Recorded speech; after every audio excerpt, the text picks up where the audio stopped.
Hello everyone, and thank you for joining this webinar. My name is Mevan Wiban, and I'm a coastal engineer at DHI Australia. In today's webinar, we are going to talk about modeling of sediment transport and shoreline evolution. This webinar is the fourth webinar of the series of webinar on coastal morphology. The three previous webinars are still available online on YouTube. And today's topic is very much related to what's been developed in the three first webinars, because during the three first webinars, we've very often seen some model results to illustrate the subject we were talking about. And today's webinar will provide an overview of the different modeling tools we use on a daily basis at DHI in order to work on projects. This is the agenda for today's webinar. So we will start by the basic principles of numerical modeling, and then we will go through the different sediment transport and morphological models that are currently available at DHI and that we can use depending on the project we're working on. Before having a look at the models themselves, these are some examples of projects for which coastal morphological modeling can be relevant. So typically, as illustrated on the upper picture, we have harbor constructions and expansions. Numerical models are very, very relevant. And this has also been developed during the third webinar. Models are also very useful when dealing with shoreline protection against erosion, as we've seen in the second webinar. So the numerical models are able to simulate the impact of nourishments and the impact of hard structures on the coastal and shoreline developments. So these are very useful tools. During the first webinar on coastal processes and sediment transport, we've seen that offshore developments can also have an impact on the coastal morphology. So in these cases, numerical models can help assessing these issues. And it's a bit the same for fixed links like bridges and tunnels, or also for pipelines and trenches in seabed, and also in offshore sand mining projects or studies. It's very good to have modeling tools, but before starting modeling, some preliminary data collection is necessary. Indeed, we need to know a little bit about the projects that we are going to work on, and also try to identify what are the conditions at the site and try to have a first feeling of what are the coastal processes that are going to be relevant to model in order to pick the right modeling tool. And this is a non-exhaustive list of elements that can be very useful for before we start the modeling work.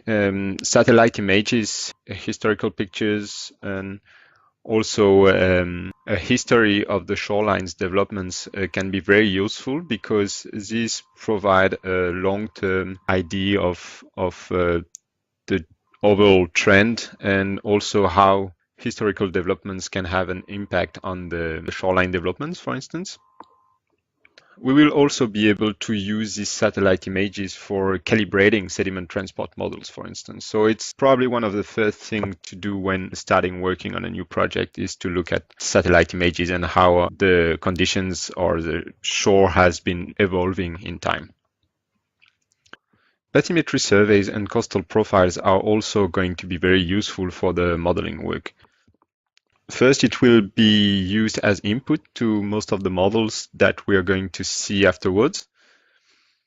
But also it provides an estimation of the variability of the seabed in the area, which can be very useful in order to understand what are the important coastal processes in the area. Then some other parameters are going to be used as input, so as atmospheric conditions, waves, currents, water levels are going to be used for as input for the model. Sediment properties can also give a first indication of how energetic is a coastline we are looking at. So if we have very coarse gravels or very fine sand or mud, this can indicate how exposed is the coast we are looking at. And another example of relevant information that can be used is, for instance, maintenance dredging records of navigation channels. So usually the harbors have this information. If they have to go and dredge on a regular basis, they probably know how much they have to dredge in order to maintain a certain navigational depth. And this can be very useful because it can also be used for the calibration and validation of the model and the sediment transport rates that we are going to simulate with the numerical tools. We'll now start with the basic principles of numerical modeling. So what is a numerical model? Well, basically it's nothing but an advanced calculator. So it's a super tool that takes into consideration a lot of different parameters and then make some advanced calculations in order to simulate and calculate transport rates and eventually morphology. But as it's taking into consideration a lot of parameters, it's a bit more complicated than just putting a few parameters into it, press a button, and then get some perfect results. Indeed, any project requires some understanding of what are the coastal processes, and depending on what we want to achieve with the model, we will have to look into details at the different parameters and set a proper modeling scenario in order to achieve the end goal of the project. But when this is done in a good way, the numerical models are very useful tools in order to provide good information and accurate advice for the coastal project and especially for coastal developments and optimization of the designs. So in the nature, we have continuous parameters in time and in space. These parameters can be velocity, sediment transport, wave height, or surface elevation, any kind of parameters. And basically what a numerical model do is to discretize a continuous parameter into a certain number of points. So this is done by discretizing the space using either 1D or 2D or a 3D mesh, and also to discretize the temporal axis by using time steps.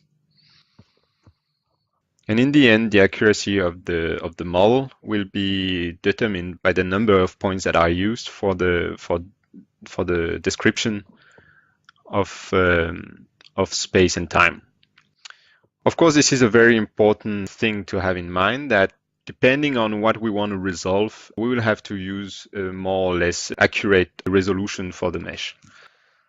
And this is one of the difficult part of the modeling, is to find the right balance between accuracy and computational time, because obviously the more we have points to describe our problem, usually the higher the computational time is. So this is also part of the numerical modeling work, is to find the right balance, so we have the good description of the processes we want to model with a reasonable amount of simulation time.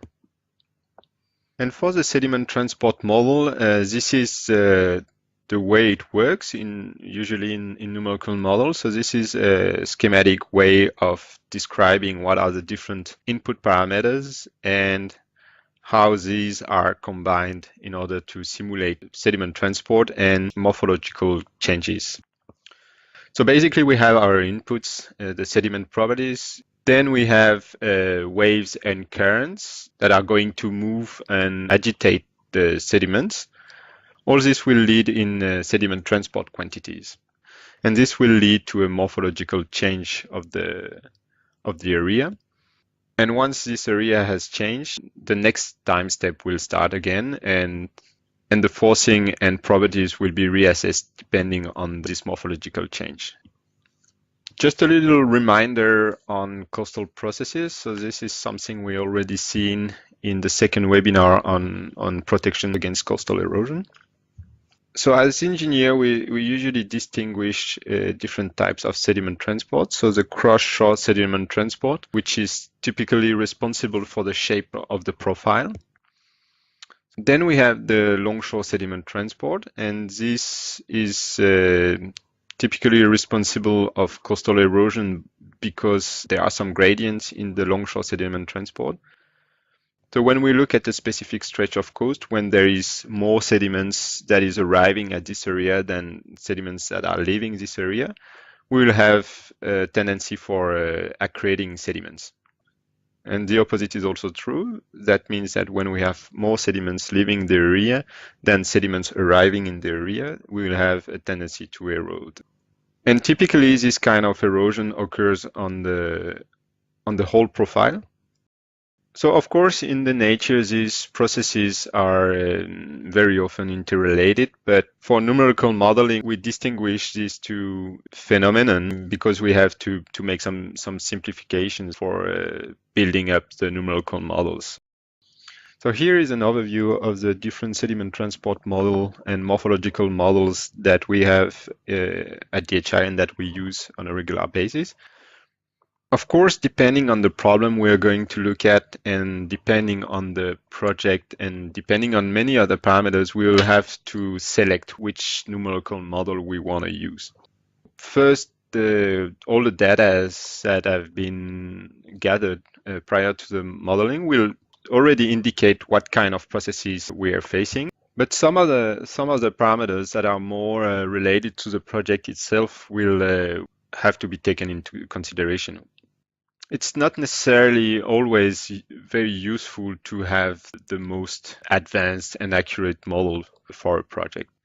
Sometimes a simple but robust model will provide good enough answers to the questions we have regarding our project. And it's only if we want to get more into details that we will have a look at the problem with another more precise model. So usually that's how we like working on the project, is to first start a preliminary screening using very simple and fast models in order to confirm what we see that is going to be important. And then if required, we get to a more complex and advanced model in order to simulate more complex processes. So now I will go through most of the sediment transport and morphological models that we have at DHI. Just to mention, all the models that we're going to look at are used for non-cohesive sediment transport. We also have some models for mud transport, for instance, but I will not talk about them today. So if you want some more information about them, you can contact me. I'll be happy to answer your questions. But today we will focus on non-cohesive sediment transport and sand transport. And basically all the models that we use for sand transport in DHI are based on the sand transport program. So the sand transport program is a process-based sediment transport model that is based on the Frese and Dijkhoff approach. And this is implemented and the backbone of all the sand transport models that we have in DHI.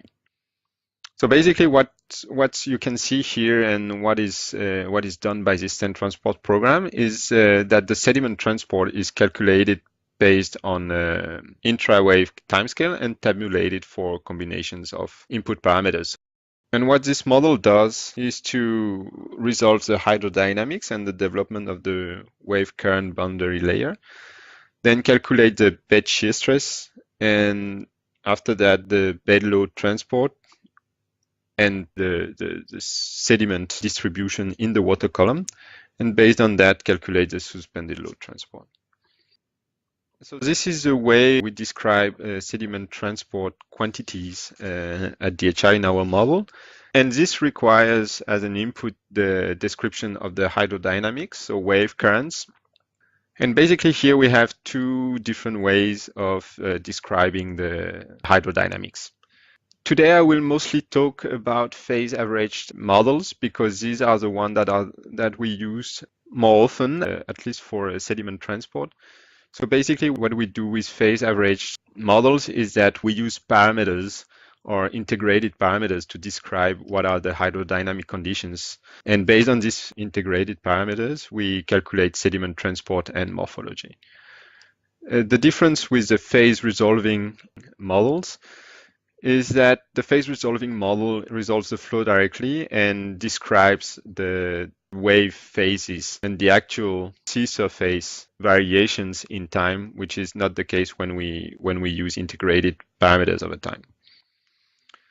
But the problem with these models is that they're very, very heavy and require long computational time. So that's why I'm not going to talk so much about them today. It's because it's pretty much under development still in DHI. So I will focus on the main tools that we use for the projects. So let's start with the longshore models, and especially the models for sediment transport in the coastal profile. So this littoral drift model is a very useful tool, and that's a very important tool that we use nearly for every coastal project. Because what it does is based on an input profile and other parameters such as bed roughness and sediment characteristics. It transforms the waves, and based on this transformation, the longshore current in the coastal profile is calculated. And based on this longshore current, the longshore sediment transport and littoral drift is calculated. So that's what we can see in the illustrations. On the top picture, we have the transformation of the wave. So we have significant wave height. And then we have in the middle the associated longshore current. And then based on this longshore current and sediment properties, we have the longshore sediment transport that is calculated. So when I said earlier that this is a very useful tool and that we use it nearly for every project, it's because it's very, very efficient, fast to use. The computational time is very, very short, and therefore we can assess very long time series. The fact that we can use very long time series easily will provide statistics on the littoral drift. So we will be able to assess what are the seasonal and monthly variabilities, what is the net and gross transport on the long term. And finally, it's very often used for preparing the Q alpha curves I've been mentioning many times already during the webinars, and that we use for every coastal project. So that's a very important and very useful tool in general. And usually we use these tools at the beginning of the studies before getting into more complex and advanced modeling, and also for very simple studies where this model can be applied. So for instance, here on a relatively uniform coast. And typically what we do is to use available wave data, identify representative coastal profile, and then calibrate the littoral drift. So the calibration can be made based on either measurement or also satellite images. And as I said before, this will provide very, very important and key information for the next steps of the study. So we can have a look at, or we can understand what are the waves that are responsible for the littoral drift. We'll have a look at that a bit later. How the different coastal profiles react to in this area to the forcing conditions. What is the yearly variation? Are there some seasonal variations? Then we can assess the equilibrium shoreline orientation using Q alpha curves. It's very easy to estimate what would be the transport for different shoreline orientations. So that's also a good way of using this tool. Just a word on wave data that are used as an input for these models and basically all the models that we're going to look at. In general, we try to work with as long time series as possible because there are some variations in the wave conditions. And so it's very important to have a look at that when selecting wave data that we use for the models. A bit more about the waves. I've said earlier that we can use the littoral drift model to estimate which waves are responsible for transport, and that's also something that it's important to have in mind. that sometimes the smaller waves can be more important than the large waves, depending on the conditions at the site. One very large wave that generates a lot of sediment transport, but every 100 years, is not as important as the smaller everyday waves that contribute significantly to the littoral drift. Of course, it's important to have this considered when looking at the shoreline and at the site, but it's important to understand that it's not necessarily the most critical conditions for the site we're looking at. And in the end, the littoral drift calculations can also help us making a selection of representative wave events that we will use for more advanced modeling. That's what has been done, for instance, in the example I developed in the third webinar about the optimization of the harbor layout, where due to computational time, we could not model an entire year morphologically. So what we've done is to select a series of representative storms that would be able to describe the yearly sediment transport, and that has been working pretty well. And this selection in this example has been done using lit drift calculations or littoral drift calculations. We will now move on with the shoreline evolution modeling in one dimension, and then we will look at the area models and hybrid models. So once again, this model and the concept is related to longshore sediment transport. So we've seen this profile earlier during the webinar. Basically, what it does is what I have explained before, is when we look at a stretch of coast, basically we look at what's arriving and what's leaving. And this is described by the equation that is indicated here. So we'll have the variation in the cross-shore direction of the position of the shoreline, which is related to the gradient in sediment transport over the height of the active depth. This model works pretty well when we are dealing with relatively simple cases and quasi-uniform coastlines. So the model is able to describe the coastal evolution for protection measures, for instance, as we see here. We have shore parallel breakwater on the top and a groin in the bottom. But since this is a 1D model, we have to make some simplifications in order to describe what effect this structure will have on the sediment transport. So on the right part, we can see that in reality, we have very complicated 2D circulations. And the way this is handled by the model is by adjusting the sediment transport in the lee zone of these structures. It also have to be mentioned that, as we've seen in the second webinar, when we have very, very oblique wave arriving at the coast, we'll have instabilities along the coast. And this is also reflected in the numerical models. So these models will tend to be a bit unstable when we have very oblique waves. And that's something that we have to keep in mind. And here is an example of a project where we've been using this tool. So this is a coast along Benin in Cotonou.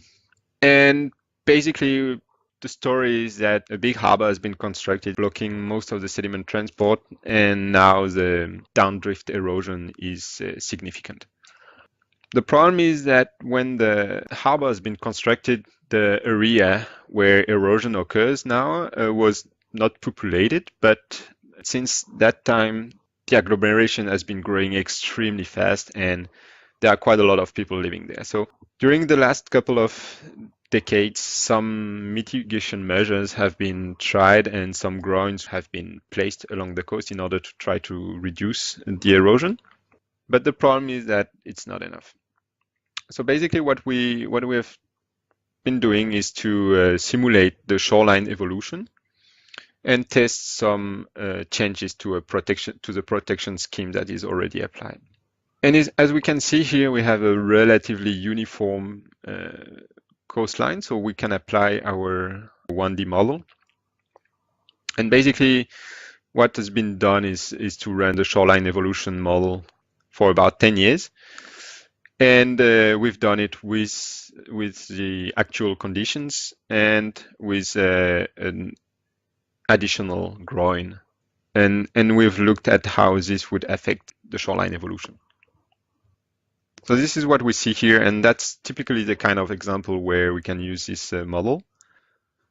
And here is another illustration of how we've been using the model is to identify what would be the shoreline variability with and without the groin. And we can see, for instance, that on these plots, the shoreline has been plotted every second month during 10 years. And we can see that when we introduce the B groin, we also introduce a huge variability in the shoreline position. So that's very interesting to know before implementing the structure. So to conclude on this example, where we've been using the 1D model for shoreline evolution, these models are very useful when calibrated. So the calibration is done based on satellite images, and then we apply the model for different protection schemes and see how these protection schemes can affect the shoreline. And since the computational time is relatively short, it's very useful in order to test a lot of different protection schemes. I will now talk a little bit about the 2D models. So basically, the 2D models provide a more complex description of the hydrodynamics and therefore of the sediment transport patterns. Of course, these models are more demanding in terms of computational time. So we'll use different models, the Mike 21 FM in this case. This is DHI's 2D model for hydrodynamic and wave modeling. So basically what we do is to have a 2D bathymetry, usually based on measurements. So we have depth, and then we use Mike 21 FM HD to simulate the surface elevation and depth average currents. In parallel, we use Mike 21 SW to calculate the wave parameters, so significant wave height, peak period, mean wave direction, directional spreading. And based on these hydrodynamic conditions, so waves and currents, we calculate the sand transport in the area. And based on this sand transport fields, we will have zones where we'll have erosion and accumulation. And when the morphology is included, we'll update the bathymetry and then repeat the process during the simulation period. It's a very strong tool to analyze sediment transport patterns around structures and near tidal inlets, for instance, where the 1D approach is not applicable. This is the kind of model that has been used for the Wiedersehen Harbor I've detailed during the previous webinar, so I will not detail an example here. And I will directly move on to the next model. So what we've seen so far is that we have traditional morphological models in one dimension, so the littoral processes FM, that is able to simulate the shoreline position on long time scales. These models are very useful for preliminary screening or simple cases, but the problem is that it can not work so well on complex cases, for instance, submerged structures or offshore breakwater on complex bathymetry. And in these cases, we need to have 2D fields of sediment transport. On the other hand, the second model is a 2D Mike 21 FM sand transport model, which provides what the other 1D model could not provide, so detailed sediment transport patterns and an accurate description of the 2D effects. But the problem is that the computational time is much, much higher because we have to solve the equations in 2 dimensions. And also the problem is that because we don't have an accurate enough description of the cross-shore transport, the shape of the coastal profile becomes unnatural when the simulations runs for a too long time. And these two types of model led to a new type of model that we now use more and more in DHI. So this is a MAG 21 shoreline model. And the idea behind this model is to try to get the most of the two models that we've just seen before. So basically what this model does is to compute waves, currents, and sediment transport on a 2D area. So we get detailed description of the sediment transport patterns. But instead of letting the morphology occurring in 2 dimensions, we constrain the model with a predefined shape for the profile. And this is done by dividing the near shore area in strips perpendicular to the shore. And for each strips, we will predefine the shape of the profile that we want to model. And this is very good because then it will avoid the profile to become unnatural, and that will help us simulating long periods. So based on the 2D sediment transport patterns, we will use a modified one-line equation for the shoreline movement. And this will result in advance or retreat of the stretch of coast and of the profile that is predefined. So the idea with this model is to try to use the benefits of the two 1D and 2D models together. So here is an example where this model has been applied. So this is located in Netherlands, and in this area a very large nourishment has been done, about 21.5 million cubic meter. And the idea with this sand engine project is to put this huge amount of sand in this area and then let the conditions feed the neighboring stretches of coast. As this is a very big project, there are also a lot of measurement campaigns that are done, which can be used for comparing the model results and the natural evolution of the nourishment. And here we have a comparison of the measurements and of the model, the shoreline models that has been applied for this project. So basically, we can see that we have measurements of the nourishment at the beginning of the simulation, and then after half a year, and then after a year and a half, and then after 2 years and a half.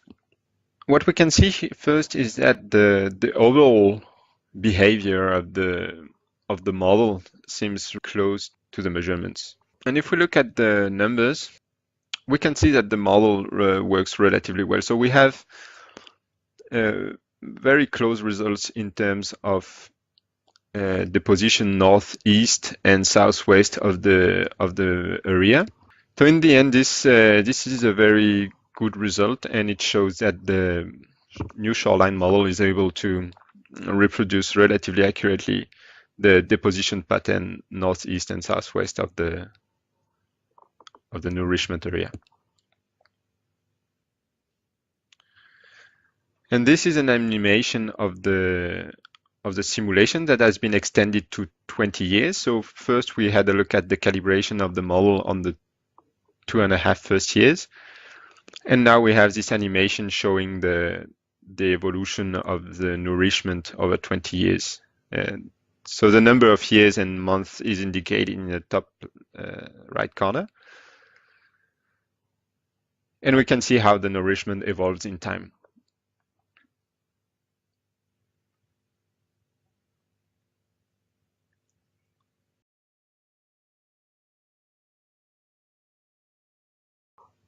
Now I will talk quickly about cross-shore models. So how we model cross-shore sediment transport in the in the profile. The problem with the modeling of the cross-shore sediment transport is that it's very difficult to run long-term simulations. That's a bit the same story as for the 2D models that we've seen before, is that the profile evolution modeling is possible, but on the long term, the profile becomes unnatural. This is, as we've seen before, this is very much event related. So the problem is that depending on the conditions, the model requires different setting, whether we are looking at a very strong event or a calmer period after a storm. So that's why it's relatively difficult to build up the profile after a storm. And in the end, the model is very hard to use for long-term morphological simulation. To achieve a better modeling of the cross-shore evolution, we would require to include a more advanced description of the coastal cross-shore processes. And these kind of processes could be handled by the phase resolving models, but on the other hand, these phase resolving models are very heavy in terms of computational time. So it's a difficult situation, but at the moment, DHI is putting a lot of efforts in developing this type of model. So I'm pretty sure that very soon we'll have some models that are able to do this modeling in a better way. But still, we have some relatively simple tools that can be used in order to estimate the profile erosion during extreme events, for instance. We can use these tools for projects. So typically here, what we can see in the bottom two pictures is that we've simulated the cross-shore sediment transport for a specific typical strong event. And we've done the same exercise for a typical cyclone event. And we can see that this model is able to indicate where the profile is going to erode and where the profile is going to accumulate sand.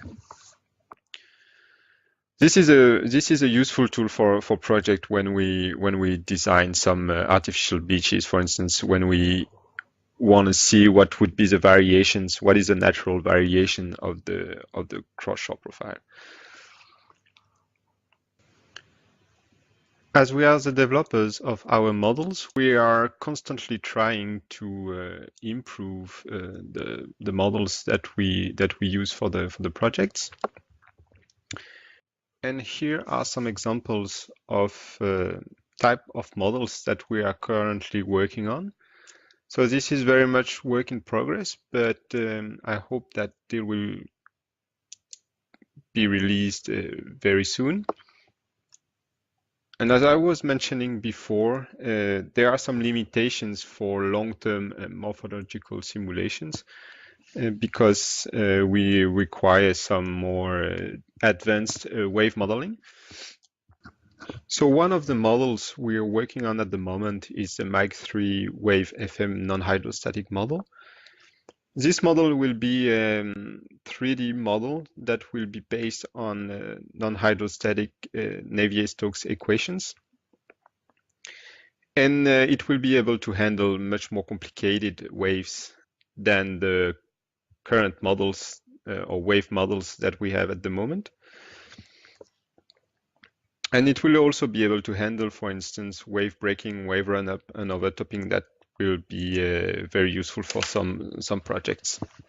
So we have good hopes that with a better description of the waves, we will be able to improve the sediment transport calculations.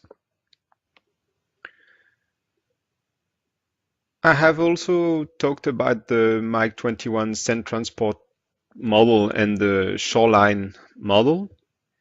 Even though these models are working pretty well, we are continuously working on improving them. So these are some of the new features that we are working on. We would like to implement a dune erosion module in the Mach 21 model. And also, as I mentioned in the shoreline model, we have to predefine the coastal profile. And one of the idea of the new features is to be able to predefine a time-varying coastal profile. For instance, if we have identified that there was some winter and summer typical profiles, this would be able to be changed during the simulations. And finally, we are also working on combining the traditional 2D morphological model and the latest hybrid shoreline model in one same model. So we would be able to define areas where shoreline morphology is calculated using the Mike 21 SM model, and some other areas where the morphology is calculated using the traditional Mike 21 ST. And this is a typical example of what I was just saying. So we can see here that we have a harbor where we have morphological evolution that is simulated. And what we can see is that along the breakwater, we have shoreline evolution that is calculated using the Mike 21 SM model. And in the basin, we have morphological evolution that is calculated in 2 dimensions using Mike 21 ST. It's actually a quite nice simulations because we can see that the harbor is fitting in with sand during strong typical monsoon season. And then once this season is over, we have a redistribution of the sand in the harbor due to waves coming from the other direction. And it's actually quite interesting because this periodic behavior is reproduced every year. So we can see here that the new season of monsoon is filling in the harbor with sand. Quite a lot, actually. And then once this is over, we can see that the shoreline is retreating and we have redistribution of the sand in the harbor. So this will be handled by the new combined shoreline and Mike 21 ST models, morphological models. So that's it for today. I hope this overview of the numerical tools that we're using at DHI for projects have been useful for you. If you have any questions on what has been said today, please type in your questions in the Q&A box. I will spend a bit of time to answer these questions after the presentation.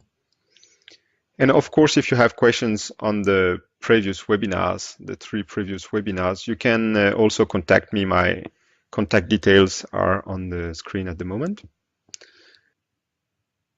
Thank you very much for your attention.